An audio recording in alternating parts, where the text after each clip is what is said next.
ना संघर्ष न तकलीफ तक क्या खाक मजा है जीने में, अच्छे अच्छे तूफान थम जाते हैं जब आग लगे हो सीने में। द्वंद कहाँ तक बाला जाए, युद्ध कहाँ तक टाला जाए, तू राणा के वंशज है फेंक वाला जहां तक जाए। हो गया आगाज रन का, युग बदलने की तैयारी, जीत उसी का होगा जिसका संघर्ष है। दोस्तों आज के वीडियो में आपका स्वागत है। आज का टॉपिक है भारत में राज्यों का पुनर्गठन, स्टेटाइजेशन इन इंडिया। कहने का मतलब यह है कि पहले से तो भारत का पुनर्गठन गठन हो चुका था, राज्यों का गठन हो चुका था। रीऑर्गेनाइजेशन मतलब पुनर्गठन मतलब पुनः गठन करने के बात आ रहा है। तो जैसे कि भारत का विभाजन 1947 में हुआ था। विभाजन के बाद पाकिस्तान अलग हो गया और हिंदुस्तान अलग हो गया। हिंदुस्तान का ही एक पार्ट है जो पाकिस्तान है अभी वर्तमान में, और उससे पाकिस्तान में भी पूर्वी पाकिस्तान और पश्चिमी चर्चा करेंगे कि भारत में राज्यों का पुनर्गठन कैसे हुआ। तो चलिए, जैसे कि भाषा के आधार पर उस समय जैसे कि इतना सारे बंटवारा के बाद भाषा के आधार पर जस्टिस एसके धर आयोग कहिए आयोग,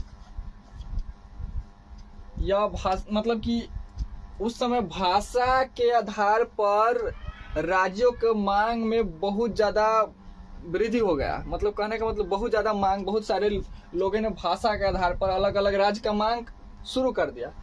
तो सरकार ने सोचा ऐसे भी भारत का विभाजन हो चुका है, अगर भाषा के आधार पर राज्यों का गठन किया जाएगा तो भारत में बहुत सारे बोलचाल में भाषा है और सभी राज्य के द्वारा अलग अलग भाषा के आधार पर अलग अलग राज्य की मांग किया जाएगा। तो भारत अनेकों खंड में टूट जाएंगे। इसीलिए यह समिति का गठन किया गया, लेकिन भाषा के आधार पर मांग ज्यादा जोर पकड़ लिया था। और हालांकि उस पर आंदोलन भी हुआ था। उसमें राम लुल्लू नामक व्यक्ति नेता था, उन्होंने भी हड़ताल किया था और 56 दिन के भूख हड़ताल के बाद उनका मृत्यु हो गया। आखिर में गठन करना पड़ा। तो चलिए हम देखते हैं इसका अध्यक्ष कौन था। अध्यक्ष बोले तो इसके धर सरकार के द्वारा यह समिति का गठन किया गया था कि आप जांच कीजिए कि भाषा के आधार पर राज्यों का गठन करना संभव है। तो इन्होंने एक जांच किया, इन्होंने अपना रिपोर्ट भी पेश किया। रिपोर्ट में क्या क्या दिया अभी जानिए।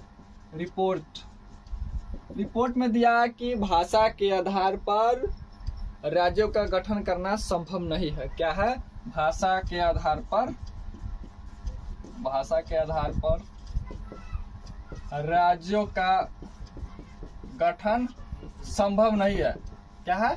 संभव नहीं है। तो इन्होंने क्या कहा, मतलब क्या बोले? इन्होंने कहा कि भौगोलिक प्रशासनिक, देखिए प्रशासनिक आधार पर होना चाहिए, भौगोलिक आधार पर होना चाहिए, प्रशासनिक आधार पर होना चाहिए, भौगोलिक आधार पर होना चाहिए, संयुक्तता के आधार पर होना चाहिए, आर्थिक विकास के आधार पर होना चाहिए, आर्थिक विकास के आधार पर होना चाहिए, इस आधार पर होना चाहिए। ठीक है, तो इस आधार पर होना चाहिए। तो पहले तो इसमें जैसे कि रिपोर्ट में कह दिया कि भाषा के आधार पर नहीं होना चाहिए। भाषा के आधार पर नहीं होना चाहिए जब रिपोर्ट इन्होंने दिया तो भारत में मतलब कि उस समय तो आंदोलन जोर पकड़ा हुआ था और लोगों में मतलब कि असंतोष फैला और मतलब कि दुखी हुआ और आंदोलन धीरे धीरे और जोर होना शुरू हो गया। इसलिए रिपोर्ट इसमें दिए थे इन्होंने कि अगर भाषा के आधार पर तोड़ेंगे तो बहुत सारे भाषा, भारत में लगभग 5000 के करीब भाषा बोले जाते हैं, तो 5000 स्टेट मतलब बनाना संभव नहीं ना है। तो इसलिए इन्होंने इनकार कर दिया। आप देखिए, इसलिए बोला प्रशासनिक आधार पर होना चाहिए, भौगोलिक आधार पर होना चाहिए, संयुक्तता आधार पर, आर्थिक विकास के आधार पर होना चाहिए। तो ये भी रिपोर्ट नहीं हुआ, लेकिन आंदोलन जोर पकड़ लिया। और इसके बाद पुनः एक और समिति का गठन किया है, JBP कमेटी या समिति कमेटी। देखिए इसमें JBP का मतलब हम समझते पहले। जे से होगा जवाहरलाल नेहरू,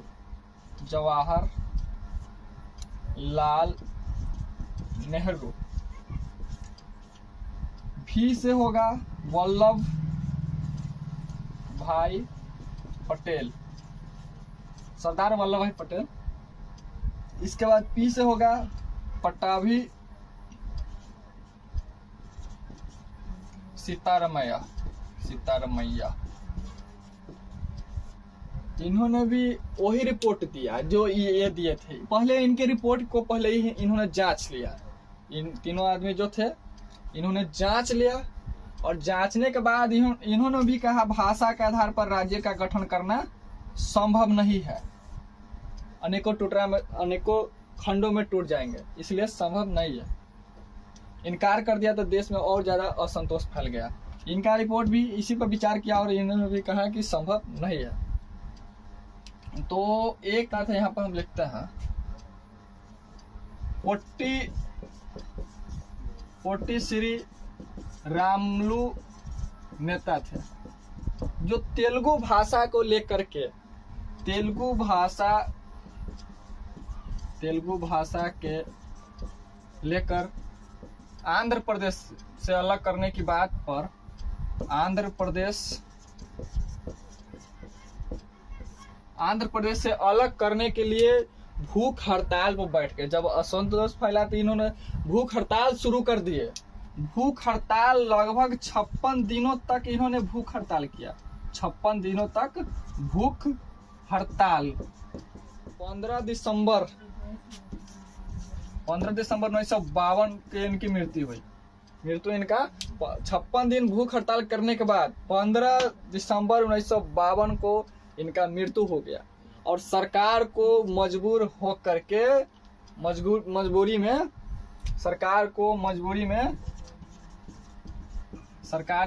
थी। और इसके बाद 1 अक्टूबर को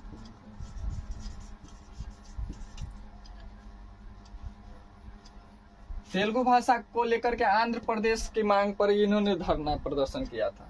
और 1 अक्टूबर 1953 को सरकार ने आंध्र प्रदेश के गठन किया। भाषा के आधार पर बोले तो भारत में पहला राज्य कौन बना, तो आंध्र प्रदेश बना। भाषा के आधार पर प्रथम राज्य आंध्र गठन किया। भाषा के आधार पर भारत में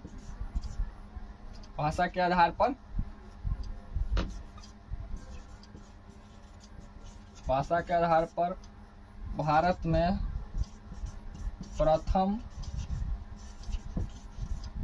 राज्य बना। मद्रास से अलग होकर आंध्र प्रदेश बना। और किनके भूख हड़ताल पर बना, तो रामुलु नेता थे, पोट्टी श्री रामुलु नेता, इन्हीं के आधार कहने के बाद बना। इसके बाद पुनः एक और समिति का गठन किया गया। क्योंकि एक स्टेट को गठन करने के बाद, एक राज्य के गठन करने के बाद भारत में और ज्यादा मांग बढ़ गया कि जब आंध्र प्रदेश का गठन हो गया तो दूसरे राज्य का भी गठन होना चाहिए भाषा के आधार पर। जैसे कि मुंबई में हुआ तो मराठियों का अलग होना चाहिए, गुजरातियों का अलग होना चाहिए।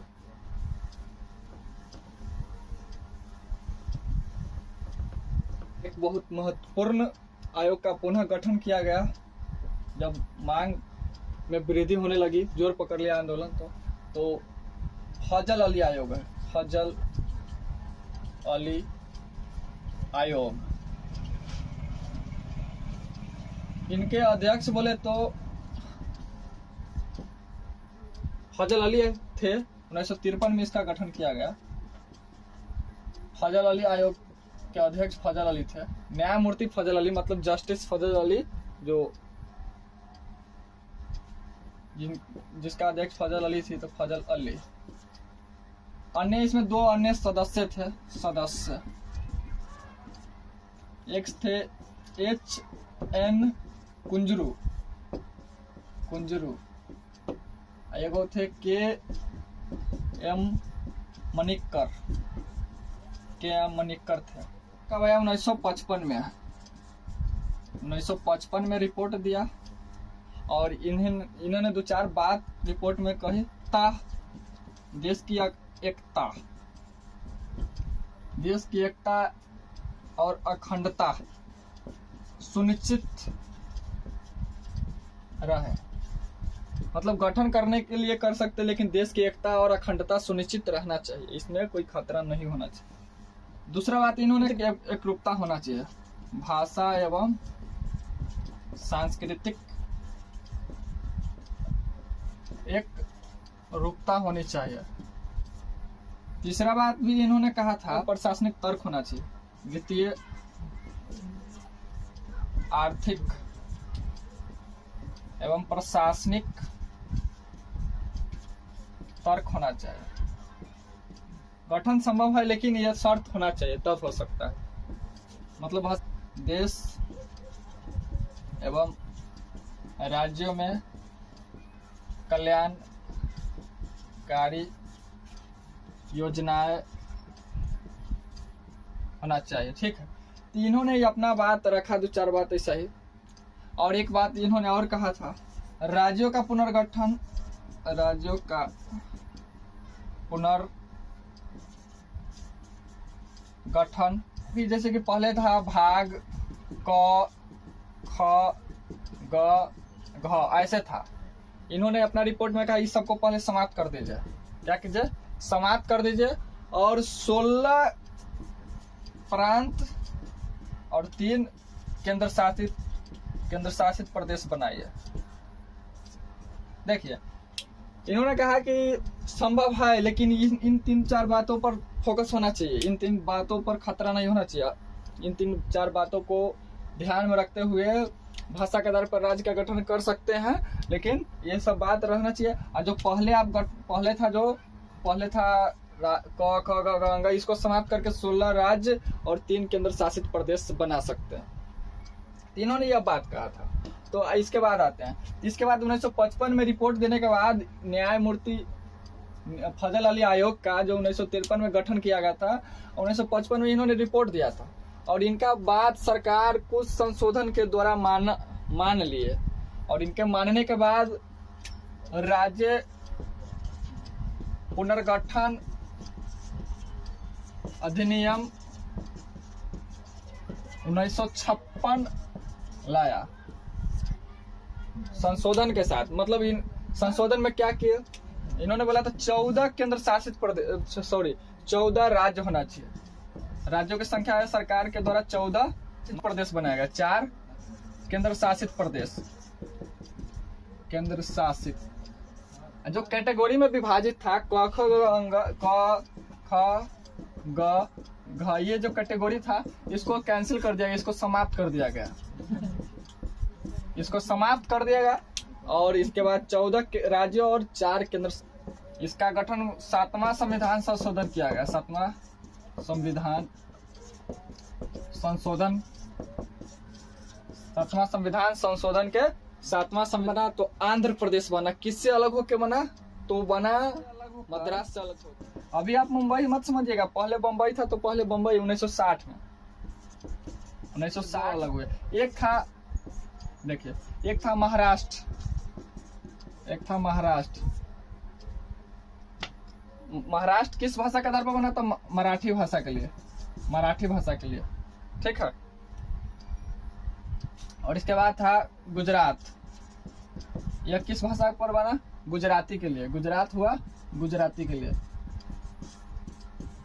महाराष्ट्र देखिए 14 राज्य का गठन पहले किया गया था और फिर आगे गठन किया गया तो गुजरात कितना हुआ? 15वां राज्य, 15वां स्टेट। 3 नंबर में यहाँ पर लिख देते हैं, पंजाब से हरियाणा अलग हुआ, हरियाणा 1966 में हिंदी भाषा के आधार पर, इस प्रकार 29 राज्य कैसे कैसे बने उसका लिस्ट हम अगले वीडियो में आपको देंगे। तो मिलेंगे अगले वीडियो में इससे बेहतर क्लास में, तब तक